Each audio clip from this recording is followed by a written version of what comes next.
Biler, scooter og motorcykler, det er faktisk nogle af de største CO2-synder, vi har her i verden. Og men der findes altså alternativer, nemlig eldrevne køretøjer. Og velkommen til dig, Jesper Boye Rasmussen. Tak. Vi sidder her på din dejlige Jaguar XF med omkring 300 heste. Ja. Og det er en dejlig dieselmotor. Pragtfuld bil. Det er jo altså også lidt af en CO2-synder, er det ikke det? Ja, den hører til den høje ende.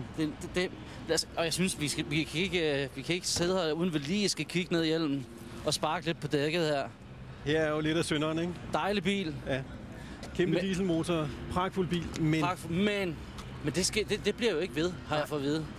Det vi simpelthen gør nu med den her, det er, at vi hiver motoren ud af den, gearkasse, det hele, og så sætter vi en kraftig elmotor i, et stort batteri, og så er den 100% eldreven.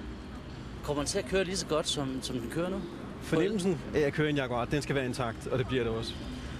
Så, og den kommer til at køre 180 km i timen, accelerationen er den samme, så ja, det bliver rigtig godt.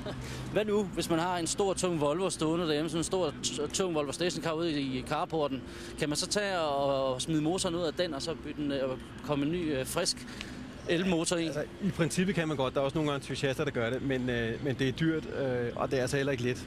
Til det projekt, jeg har sat i gang her, der har jeg været ude i både hele Danmark og i udlandet og finde de bedste samarbejdspartnere for, at det skal kunne lade sig gøre. Okay, så det er ikke lige at springe ud i? Nej, det er svært. Lad os prøve at hoppe over, for du har taget noget med. Du har taget den her Think med. Det er jo en lille fix elbil, som jeg har ved at køre i. Ja, det er en pragtfuld bil, som er nem at køre rundt i byen. Indfarvet plast og virkelig nem at have med at gøre.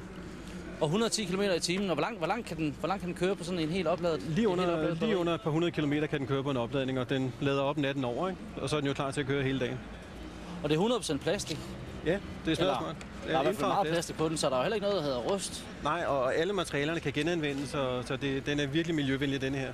Men igen, nu ser vi plastik, ikke? Er den sikker nok? Ja, det er den. Ja. Den er testet? Crash-testet og det hele, ja. Okay. Jamen, jeg synes, vi skal hoppe videre, fordi du har jo taget en motorcykel med, og 2 scootere, og en motorcykel. Altså selv bare, og så nummer L. Jamen altså, det er jo ligesom også for at vise, hvad alternativerne også er. Det er en motorcykel, der kører lige under 100 km i timen, og rækkevidden er også omkring en 70 km. Og hvad koster sådan en her? Ja, de ligger på en 30-40.000, og de her ligger nede på en til 15.000. Okay. Men altså prøv at høre, er køreglæden stadigvæk den samme? Altså en motorcykel er noget med hurtig acceleration og ned og ligge lidt i svingen og sådan noget. Er det samme? Kan man det på sådan en her? Og det er det sjovt, både med en elektrisk motorcykel og med elbilerne, at effekten, altså den måde, som en elmotor virker på, der er bare fuld tryk på lige med det samme. Det er smadret sjovt at køre på. Okay, det lyder spændende. Og så har du taget 2 scootere med? Ja, det er så det, der svarer til en 45-knaller, og den her kører 30 km i timen. Og igen en rækkevidde på en 60 km og en 40 km. Super fine, og de larmer ikke, og man kan køre med dem køre på dem med helt ren samvittighed. Og til 15.000 kroner, siger du? Ja. Er det billigt? Ja, det er fint. Hvor mange forventer I, vi kommer til at se dem her i gadebilledet? Jamen altså, hvis det stod til mig, så skal der jo ikke være nogen tilbage, der kører på benzin. Nej, fordi det er dem, der så hårdt står og smutter, og der bliver kastet noget CO2 ud, det er vi enige om, ikke? Ja, det gør der altså, ja. Og de larmer. Så. Bliver de billigere, tror du? Jamen, med tiden, ja, det gør det. Også fordi driften af sådan en her er meget billigere. Elbiler og scooter og sådan noget, der er meget færre dele i. Der er ikke så mange bevægelige dele. Og derfor er de meget billigere at køre rundt i. Okay.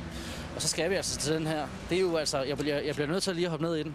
Det er sådan lidt en kombi af det hele, synes jeg. Der er jo både... Fortæl lidt om, hvad den kan. Ja, det er et fint projekt, hvis du sætter dig ned i den, ikke? Hvor det går ud på, at der er en elmotor i den, som gør, at den kan køre 45 km i timen. Ja. Men samtidig har man så også mulighed for at træde pedalerne, hvis man har lyst til at få lidt motion til og fra arbejde. Den ser noget avanceret ud. Skal man tage specielt kørekort for at køre rundt i den? Ja, det kræver altså, at man har et kørekort for at kunne køre i den. Okay. Hvem køber sådan en her? Jamen altså, jeg vil tro, det er pendleren til og fra arbejde. Ja, der er også ordentligt. Til og fra arbejde er den jo smart. Man har mulighed for at få rørt sig lidt, men behøver ikke komme på arbejde, når man er totalt svedig, som hvis man er cyklet. Men prøv at der er jo rigtig mange alternativer. Hvorfor ser vi ikke generelt flere eldrevne køretøjer på vejene? Altså, der skal jo selvfølgelig produceres nogen. Der skal nogen, der skal lave nogle biler. Det er også derfor, vi har sat i gang i et Jaguar-projekt der. Og så skal vi også have fortalt folk, hvad det her det går ud på. Så af den grund er jeg så også medarrangør af et racerløb for CO2-neutrale biler, som vi kalder CO2 E-Race, som løber af stablen her som optakt til klimatopmødet. Og det er igen for at vise folk, jamen, hvad er der af muligheder, hvor gode er de?